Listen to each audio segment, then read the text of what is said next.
Today I wanted to talk shop about the Blood Beast. Now this is a hero talent point that you can put in to the Sand Lane tree, which means Blood can get it and Unholy can get it. But Unholy is where it really shines. This talent point is a little bit far down in the tree, but it's a guaranteed pick. And it's a massive hitter in AoE packs. So much so that it can literally double your damage. However, you can't really do anything about it. Well, there's just a little thing you can do about it. But generally speaking, if you get him to spawn in a burst window, then the blood gods are in your favour. But this ability is facing a lot of speculation on how ethical the damage really is and whether or not it needs to be nerfed. Aww. So let's take some time to look at what it does and where it comes from.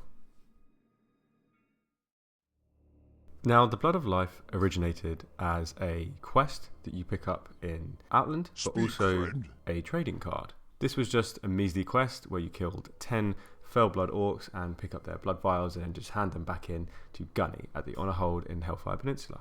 In Cataclysm, this quest was actually removed, so it was only available for 4 years, but it does have a trading card counterpart. This trading card wasn't specifically very special, but it was part of the March of the Legion set, and all it did was, just during your turn, destroy an ally in your party and pay 1 to complete the quest. Your reward was your hero heals damage from itself equal to the ally's health. So nothing special, but that was the first instance of the Blood is Life. The flavor text even references the quest that it comes from. You must infiltrate this blood furnace inside Hellfire Citadel, bring samples of the blood back from the fell orcs that you find in there. Now, Blood Beasts have been around for quite a long time. They were implemented in Legion in patch 7.0.3, and they were a talent point that Blood Death Knights could have. So Blood Beast would call forth a pair of Blood Beasts to assist you in combat for 15 seconds, and then they would heal you and themselves for 50% of the damage that they deal, but also you all would share 10% of the damage that you take. Before you had Blood Beasts, you had Blood Worms, and this was a talent point for our Blood spec, where it would summon a little worm, the worm would do damage, the worm would die, and it would heal us. Now, all the way into patch 11.1, we are Unholy, and we're playing with Sand Lane, which summons our own massive Blood Beast, which is basically just the skin from the final boss in Underrock. Now, the modern day Blood Beast works a little bit different. The talent goes like this. Vampiric Strike has a 25% chance to spawn a Blood Beast that will attack your target for 10 seconds. Now, this on paper doesn't seem that good. It's okay for some small priority damage, but realistically it's not fantastic. But the second half of the spell is where it starts to get a little bit interesting. Each time the Blood Beast attacks, it stores a portion of the damage dealt. When the Blood Beast dies, it explodes and deals 50% of that damage accumulated to nearby enemies and healing the DK for the same amount. Deals a bit of reduced damage beyond 8 targets. This makes the talent slightly more spicy, as now there is an AoE component to the spell that makes it a little bit more desirable in more scenarios. That's great. The Blood Boy has more use, but I don't think that's why people are going crazy over this spell. Once you go a little bit further down the tree, you reach a talent called Pact of the Sand Lane, where our Blood Beast will funnel a portion of our damage into its AoE component. You store 50% of all shadow damage dealt into your Blood Beast to explode for additional damage when it expires. So let me get this straight. It's 50% of all shadow damage.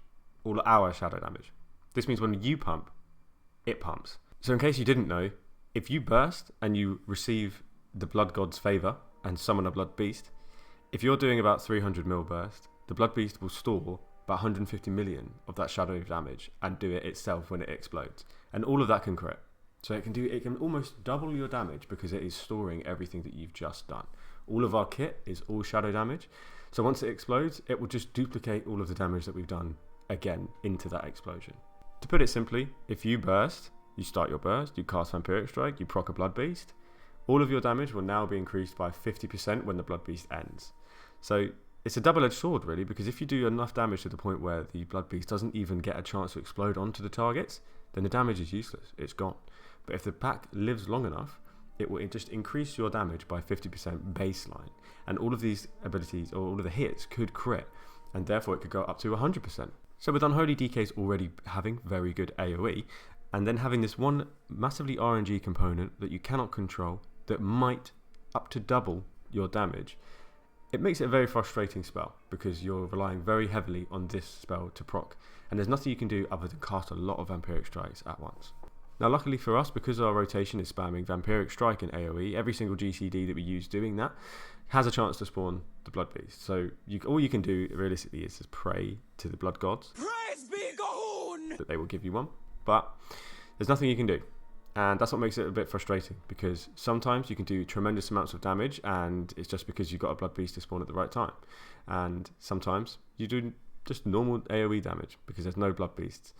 And sometimes it spawns, but the pack is dead and it just explodes onto nothing. All in all, the Blood Beast is quite a cool spell that a lot of people think is completely random, which it is. The spawn of it is completely random, but you can still influence the damage that it does by doing more shadow damage yourself. If you're able to utilize this, and you'll get bigger bloods, but you cannot do anything to get more bloods. It's a completely random prop chance. You could literally get 2 in a row once one has completely expired, or you could get none.